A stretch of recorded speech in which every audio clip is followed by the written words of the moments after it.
Hi friends, welcome back to my YouTube channel. तो आज की वीडियो जो है अपनी वो कुछ हट के होने वाली है। हट के होने वाली का मतलब ये है कि जो एयर इंडिया का विमान था, क्रैश हुआ था अहमदाबाद में, हम उसका स्टार्ट से लेके लास्ट तक कितना वेट था, क्या था, डिटेल था, हाँ कहाँ पे क्या कमियां थी। भाई बहुत बड़े मतलब क्रिएटर तो नहीं है, हाँ जो अपनी कोशिश है उसके अनुसार देखते हैं डिटेल। सबसे पहले हम यहाँ पे बात करते हैं फ़्लाइट की हमारी।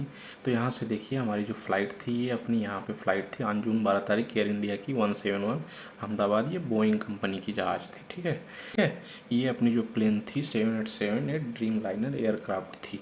यहाँ पे आप देख सकते हैं, ये हमने ऑनलाइन गूगल से निकाला हुआ है।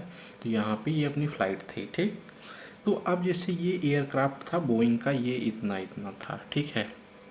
अब यहाँ से जैसे वेदर का जो उस समय का वेदर का कंडीशन था, वो वेदर का कंडीशन भी देखिए यहाँ पे लगभग नॉर्मल है। अगर आप देखेंगे थ्रस्ट वगैरह हर चीज़ जो कुछ भी है यहाँ पे वेदर 43 है। फिर उसके बाद थ्रस्ट फील एबव सी जो है 180 है। तो ये चीज़ यहाँ पे चीज़ें सही है। पायलट का नाम भी यहाँ पे आप देख सकते हैं।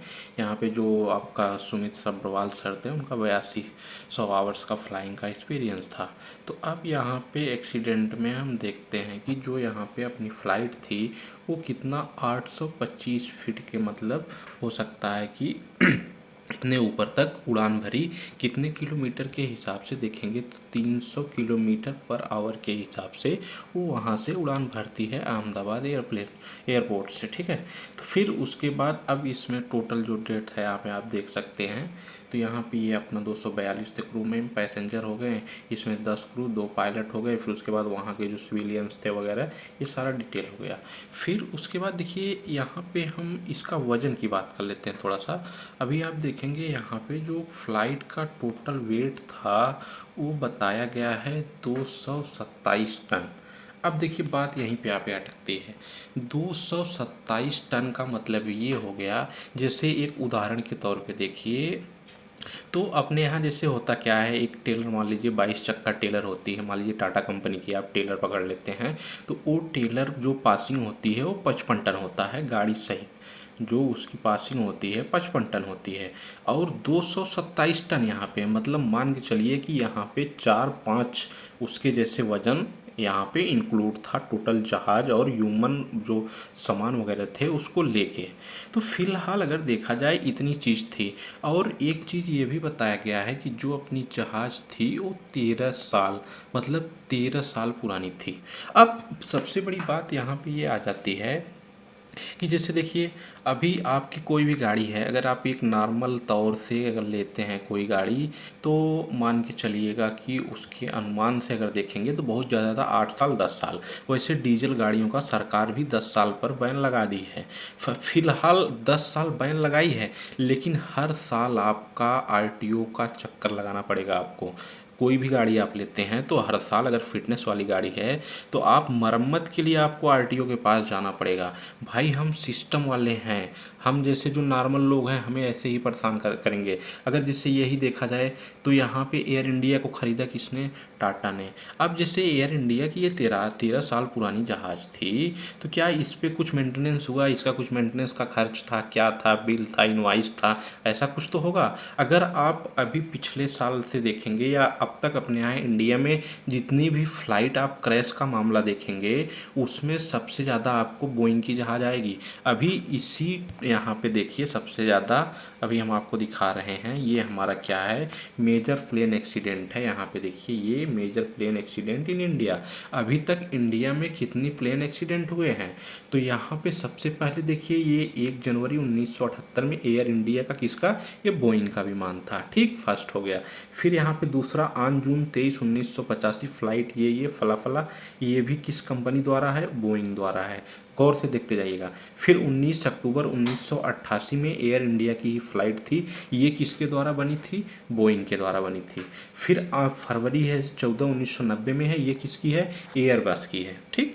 फिर उसके बाद 7 अगस्त 2020 की एक फ़्लाइट है, ये कौन सी है? अपनी बोइंग की है, 2020 की। फिर उसके बाद जो है ऑन मई 22 2010 में है, ये भी किसकी है, ये भी बोइंग की है। फिर उसके बाद यहाँ पे आप देखेंगे एक और यहाँ पे 17 जून 2000 को है, ये भी जुलाई को सॉरी, ये भी अपनी किसकी कंपनी की है, बोइंग की है। तो यहाँ पे 1 2 3 4 1 2 3 4 5 6 7, जैसे एक हो गया, 2 3 4 5 6 7, अगर 7 में से आपका 6 बोइंग है, सिर्फ बोइंग जहाज़ आपकी कितनी है, वो 6 है। भाई कुछ तो कमियां हैं जो आपकी बार बार प्लेन क्रैश हो रही हैं। अभी उसमें कुछ लेटर में भी आया था कि बोइंग का क्या है कि 3-4 बोइंग ऐसी डिलीवरी की गई है जो डिलीवरी करने के कंडीशन में ही नहीं है। अभी कुछ लोग गए थे, सर्वे हुआ था बोइंग की फैक्ट्री में, तो बोइंग के जो वर्कर्स थे उनका ये कहना था कि मैं हर और कहीं भी किसी भी जहाज़ में ट्रैवल कर लूँगा, बट बोइंग द्वारा जो भी मैन्युफैक्चर है हम उसमें जाना पसंद नहीं करेंगे। क्यों? क्योंकि भाई वो उसकी सच्चाई जान रहे थे। अगर आप देखेंगे तो वो वहाँ पे उसकी सच्चाई जान रहे थे। तो चलिए यहाँ से हम चलते हैं अपने पुराने टॉपिक पे। तो अब यहाँ पे आप देख लिए सबसे ज़्यादा कमियाँ किस में आई हैं, यहाँ से लेके यहाँ तक, ये अपना क्या है, बोइंग में सबसे ज़्यादा बोइंग है। एयरबस का कितना है, एयरबस का 1 है। अच्छा एक चीज़ हमें ये बताना, जैसे लोगों का कहना ये है, जो रिपोर्ट आई है, प्रीलिमिनरी रिपोर्ट जो आई है, उसमें ये कहना है कि एक पायलट से पूछता है कि तुमने बंद किया फ्यूल। अच्छा ये बताओ, अगर हम 2 साथी साथ में जा रहे हैं गाड़ी से, अगर गाड़ी एकाएक बंद हो गई तो मैं पूछूंगा नहीं क्या यार तेल खत्म कर हो गया क्या? भाई मैं तो यही पूछूंगा, बट उसमें तेल भरा हुआ था।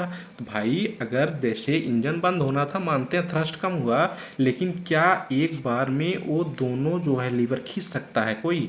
अगर मान लीजिए गलती से खींचता भी है कोई लीवर, तो वो जो लीवर होता है, 2 लीवर होता है, अभी उसका भी फोटो दिखाते हैं, क्या वो भी झटके में खींचा जाएगा? एक बार में बहुत होगा, एक होगा, एक इंजन जाएगा। चलिए जो चीज़ें हैं वो टेक्निकल हैं। तो यहाँ से अब देखिए, जिससे ये हो गया, इतना इसका डिटेल हो गया, ये अपनी प्लेन थी।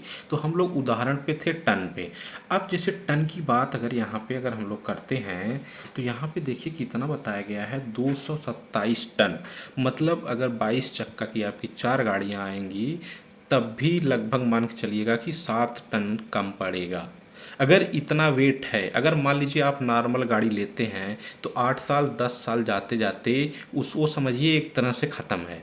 अगर उसका वेट 55 टन है, अगर उस पर आप 30 टन 40 टन लेके चलते हैं, अगर उस पर आप 30 या 40 टन लेके चलते हैं, तो वो काफ़ी अच्छे से चलेगा। अगर वो एक तो उसकी वैलिडिटी ख़त्म है, अगर वैलिडिटी ख़त्म होने के बाद भी अगर उस पर आप 227 टन का वेट लेके चलते हैं, तो समझिए यहाँ पे अपनी ही गलतियाँ हैं। अगर देखा जाए तो सबसे ज़्यादा भाई इंजन ही है। क्या इंजन चेंज हुआ है उसका पिछले 2 साल 4 साल में? ऐसा तो है नहीं कि इंजन चेंज हुआ है या कुछ भी हुआ है। कभी कभी तो मुझे ऐसा लगता है, जैसे मान लीजिए एज ए उदाहरण के तौर पे सोचिए कि जो लोग क्या करते हैं, गाड़ी का इंजन टायर ये सब का बिल मरम्मत पास करते थे, जैसे टाटा खरीदी है, तो टाटा में जो बिल पास करने के इंजीनियर होंगे वो टाटा के ही होंगे। ऐसा तो है नहीं कि एयर इंडिया के पढ़े लिखे जो भी हैं इंजीनियर हैं वो आएंगे, या नए इंजीनियर की इंक्लूडिंग भर्ती होगी, जो पायलट वगैरह इंजीनियरिंग करते हैं, जो पायलट वगैरह काफ़ी पुराने हो जाते हैं तो उनको प्रमोशन दिया जाता है। ऐसा तो है नहीं। भाई जो आदमी चक्के का टायर का बिल पास कर रहा है, अगर वही आदमी जहाज़ का बिल पास करेगा तो क्या आपको लगता है सही पास करेगा? आप एक हिसाब से देखिए। तो या तो इसमें देखिए गड़बड़ी तो हुई है, चाहे जो भी है बड़े लेवल पे गड़बड़ी है। फिलहाल इसमें जैसे अब जैसे एक चीज़ यहाँ पे रिपोर्ट में लोगों का कहना ये है कि रिपोर्ट में लोग ये कह रहे हैं कि जैसे यहाँ पे एक पायलट पूछता दूसरे पायलट से, क्या आपने बंद किया फ्यूल? एक पायलट दूसरे पायलट से यही पूछ रहा है कि आपने फ्यूल बंद किया। उसने तो ये कहा नहीं, वो तो पूछ रहा है अगर जैसे एकाएक कोई भी चीज़ है रन कर रही है, जैसे मान लीजिए ये हम यहाँ से ऐसे चल रहे हैं, अब एकाएक हम यहाँ पे रुक जाएंगे, तो भाई मेन चीज़ तो यही होगा। अगर यहाँ पे देखेंगे तो मेन चीज़ आपका यही होगा कि भाई मेन चीज़ क्या है, हमारा फ्यूल है। तो आदमी ये पूछेगा कि क्या यहाँ पे आपने फ्यूल बंद किया? अब जैसे देख लो, अभी सबसे बड़ी बात तो कंपनी का है। अब जैसे आपकी एक और कंपनी है, ये एयरबस है, ठीक है। अभी एक घटना हुआ था कहीं पे, बता रहे हैं कि उस घटना में ये हुआ था कि पायलट ने अपने बच्चे को ऑटोमेटिक मोड पे दे दिया था। उसने जो लीवर था, लीवर को ऐड दिया, जहाज़ पूरी उल्टी हो गई थी। बट यहाँ पे जो बोइंग कंपनी है, ये टोटली डिपेंड होती है किस पे? पायलट पे। जो बोइंग कंपनी है ये टोटली डिपेंड होती है पायलट पे। बोइंग कंपनी अपनी टोटली डिपेंड होती है पायलट पे। बट एयर बस में ये नहीं होता है, वो कुछ चीज़ें इंक्लूड करते हैं। अब जैसे एक चीज़ ये बताइए भाई, जैसे मानिए यहाँ पे अपना क्या है कि अभी आप मान लीजिए लैपटॉप यूज करते हैं, कुछ यूज करते हैं, अगर आप अभी लैपटॉप को शट डाउन करते हैं तो वो बताता है कि भाई आपका फला फला एप्लीकेशन अभी रन है। समझते हैं ना? जैसे एग्जाम्पल के तौर पे देखिए, ये बताता है कि आपका फला एप्लीकेशन अभी रन हो रहा है, पहले आप उसको बंद करिए तब बंद करिए। क्या ये चीज़ इंक्लूड नहीं हो सकता है इसमें? जहाज़ वगैरह में हर चीज़ में भाई अभी जहाज़ जो है एक स्पीड लिमिट है, यहाँ पे आप इसको नहीं बंद कर सकते। ऐसा नहीं होता, हो सकता है भाई, चीज़ें हैं कहीं ना कहीं कमियां हैं। अब जैसे एक फ़्लाइट जो अपनी होती है 17 से 2400 करोड़ के आसपास पड़ती है। अभी जो ये फ़्लाइट थी 230 लोग थे पर कैंडिडेट, अगर आप जोड़ेंगे जो है, अगर देखिए जैसे यहाँ से कैलकुलेटर हम लोग चालू करते हैं तो 1 मिनट पर व्यक्ति, क्या ऐसा तो है नहीं, मिनिमम मान के चलिएगा कि फर्स्ट क्लास सेकंड क्लास उसमें भी कुछ होता है मेजॉरिटी, अभी तो हम बैठे नहीं हैं कभी। जैसे मान के चलिएगा कि अगर पर व्यक्ति मिनिमम किराया आप 45,000 रखिए प्रति व्यक्ति, आप मिनिमम कितना रखिए 45,000, कूड़े कितना करेंगे 230, लगभग 1 CR के आसपास आएगा। 1 CR नहीं तो मान लीजिए 80-90 लाख आप मान सकते हैं, ठीक है। अगर इतना मानिए तो क्या इसमें बचत परसेंटेज होगा, मान चलिए 20% 30%। तो भाई अगर सरकार ये चाहे, जैसे मानिए सरकार ये चाहे कि जैसे अपने यहाँ बस है, ट्रक है, गाड़ियाँ हैं, आप चलाते हैं 8 साल 10 साल के बाद आपको खुद फील होने लगता है कि नहीं भाई ये अब चलने लायक नहीं है। आप सोचिए कि ये आपको खुद, अगर आप ड्राइवर हैं या कुछ हैं तो आपको खुद फील होने लगता है कि ये अब चलने लायक नहीं है, तो कहाँ से ये 13 साल की जहाज़ अभी उड़ रही थी? आप खुद दिमाग से लगाइए। एयर इंडिया ने क्या किया कि सारा विमान बेच दिया, अपना पल्ला झाड़ लिया। वो जान रहा था भाई लगभग सारी जहाज़ें हमारी 10 साल 15 साल पुरानी हैं, बेच के हटाओ, अब तो सामने जो आने वाला है नया इन्वेस्टमेंट करना पड़ेगा, इससे बढ़िया जो मिल रहा है उसको लेके बगल हो जाओ।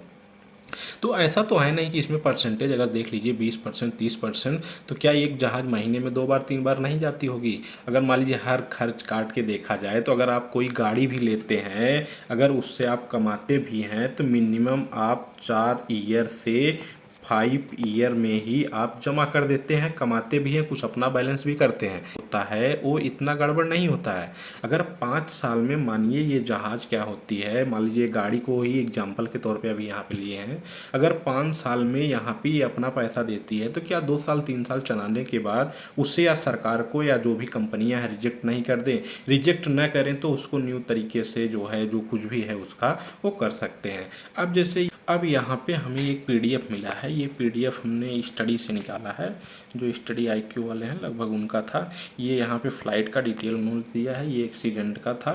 अब उनका जो यहाँ पे ग्राफ था, यहाँ पे आप देख सकते हैं, ये यहाँ से ये रनवे था, ये यहाँ पे ये डिटेल था। फिर उसके बाद यहाँ पे देखेंगे सारा डिटेल है यहाँ से। फिर उसके बाद अगर यहाँ से सीट कंडीशन वगैरह अगर आप देखेंगे तो यहाँ पे सारा डिटेल वो दर्शाए हैं। अब जैसे यहाँ पे देखिए ये सीट की कंडीशन कहाँ से है, यहाँ से लेके यहाँ तक ही है। अगर आप देखिए यहाँ से लेके यहाँ तक, बाकी पीछे का पूरा भाग छूटा हुआ है। ये इधर इकोनॉमी क्लास है, इधर ये नॉर्मल है, ये टॉप क्लास, इधर इकोनॉमी क्लास। तो अभी यहाँ पे इतना था, ठीक है। अब जैसे ये सामने जो फ्रंट में थे लगभग सब बड़े लोग थे, अगर देखा जाए यहाँ से स्टडी के हिसाब से इसके, तो यहाँ से सारा डिटेल है, ये जो भी उसका पार्ट है यहाँ पे इन्वेस्टिगेशन के लिए है। और एक चीज़ यहाँ पे और देखिएगा, ये देखिए अब जैसे यहाँ पे यही चीज़ दिखाया गया है, ये चीज़ था जिससे उसमें ये कहा गया है कि ये चंद सेकंड के लिए बंद हुआ। तो ये चंद सेकंड के लिए बंद हुआ। सबसे बड़ी बात ये है कि जैसे 2 इंजन है तो इंजन में सप्लाई एक तो होगी नहीं, 2 सप्लाई होगी, जो कुछ भी होगा भाई यहाँ पे कहना बहुत बड़ी बात नहीं है। लेकिन बट यही है कि कट ऑफ ये डाउन साइड में है, यहाँ पे इसका रोल बताया गया है, इसके बारे में बहुत जानकारी नहीं है भाई। बट जो कुछ है देखिए, अपने यहाँ सबसे बड़ी बात होती है कि जिम्मेदार, मतलब जिम्मेदार आदमी, मतलब कोई ये कहे कि नहीं हाँ ये हमारी गलती है, ये आपको कहीं नहीं मिलने वाले हैं। सीधा सीधा समझिए कि यहाँ पैसे पे आदमी कुछ भी करने को तैयार हो जाते हैं, तो कैसे माने कि रिपोर्ट हमारी सही होगी? बोइंग हज़ारों करोड़ों कंपनी है, हज़ारों करोड़ बोइंग जो है इतने मिलियन बड़ी कंपनी है, अगर वो चाहे तो खरीद सकती, क्यों नहीं भाई। अभी आप प्रीलिमिनरी रिपोर्ट दिए, उसमें स्पष्ट कह रहे हैं आपसे रिपोर्ट मांगा गया है तो आप पायलट के ऊपर सीधा जो कुछ भी है मामला, बट यहाँ पे अपने यहाँ जिम्मेदारी ले कौन, सबसे बड़ी बात तो ये बन जाती है। अभी जैसे यहाँ पे बड़ोदरा में शायद पुल का, अहमदाबाद में पुल का भी कुछ हादसा हुआ है, तो भाई यहाँ पे इतने बड़े लेवल पे अपने यहाँ भ्रष्टाचार चल रहा है। जिससे अगर आप देखेंगे तो अभी हमारे यहाँ एक ब्रिज बन रहा है, हम नाम नहीं लेंगे उसका, मैं बता दूं, हम वहाँ से जा रहे थे रास्ते पे, उस ब्रिज में सबसे थर्ड क्वालिटी की गिट्टी यूज की जा रही है। वो जो ब्रिज बन रहा है उस ब्रिज में सबसे थर्ड क्वालिटी की गिट्टी जो होती है, मिर्ज़ापुर की जो होती है, अरौली की वो, और उसमें पास, पहले फंडा सुनिए। अब जैसे यहाँ पे क्या होता है कि वो लोग पास कराते हैं यहाँ पे डाला की, वहाँ पे गिट्टी पास कराते हैं डाला की। अगर डाला की गिट्टी देखी जाए तो ये वहाँ पे शायद 29,000 30,000 खनन ही पड़ जाता है। मतलब खनन जो रवन्ना कटता है वो 29-30,000 कटता है, और टोटल यहाँ पे आके वो 90 से 95 रुपये पड़ती है स्क्वायर फीट। 90 से 95 रुपये स्क्वायर फीट पड़ती है डाला की गिट्टी, जो सबसे टाइट मानी जाती है। ये लोग पास कराते हैं डाला की गिट्टी, चाहे रोड हो, चाहे ब्रिज हो, चाहे जो कुछ भी हो, उसमें ले आके डालते कौन सी है, चाहे एमपी की डाल देंगे, एमपी की बहुत पड़ेगी आपको 60 से 70 रुपये। फिर उसके बाद और भी बचाना चाहेंगे, अहिरौली या मिर्ज़ापुर वाली ला के आपका 30-40 रुपये वाली डाल देंगे। भाई उस समय तो बना के दे दिए, पैसा खा लिए, नुकसान किसका हो रहा है, जनता का हो रहा है। इंजीनियर को कुछ पता नहीं, इंजीनियर को भी पैसा दे रहे हैं भाई। वहीं आप देखिए जैसे जो भी ब्रिज बनते हैं, रेलवे पे ओवर ब्रिज बनते हैं, तो उसमें होता क्या है कि सब जो रेलवे है, ये रेलवे लाइन है आपकी, ये रेलवे लाइन हो गई, पटरी हो गई, ये इधर का वो स्वयं बनाता है। रेलवे अपना इधर का स्वयं बनाता है, जिसके कारण अगर आप देखेंगे रेलवे अपना इधर का ये जो हो गया रेलवे, ये और ये रेलवे अपना स्वयं बनाता है। दो ब्रिज, इधर का उधर का, दो पावा प्लस इंक्लूड, वो आपका वैसा ही बना रहता है। अगर आप देखेंगे तो वो वैसे ही रहेगा, इधर का उधर का ब्रिज आपका टूट जाएगा। रीजन क्या है अभी हमने बता दिया। यहाँ पे क्या है, 70-90 रुपए का पास कहाँ से कराएं, 90 रुपए का पास हुआ, पर्चा किसका लगा है, डाला का लगा है। यहाँ पे गिट्टी क्या है, हिरौली या एमपी वाली चल रही है 35-40-50 रुपए वाली। तो बताइए कहाँ क्या होगा, कौन सा इंफ्रास्ट्रक्चर अपने यहाँ बनेगा। अभी हर जगह गड्ढे गड्ढे मुक्त दिख रहे हैं, इतने बड़े बड़े रोड जो है बसक जा रहे हैं। हमारे जो क्या नाम है, माननीय सड़क परिवहन मंत्री जी हैं, भाई उनके जैसा कार्य तो कोई नहीं कर सकता। फिलहाल जो कुछ भी है वीडियो में इतना ही। अगर वीडियो अच्छी लगी तो चैनल को लाइक एंड सब्सक्राइब करना ना भूलें। धन्यवाद।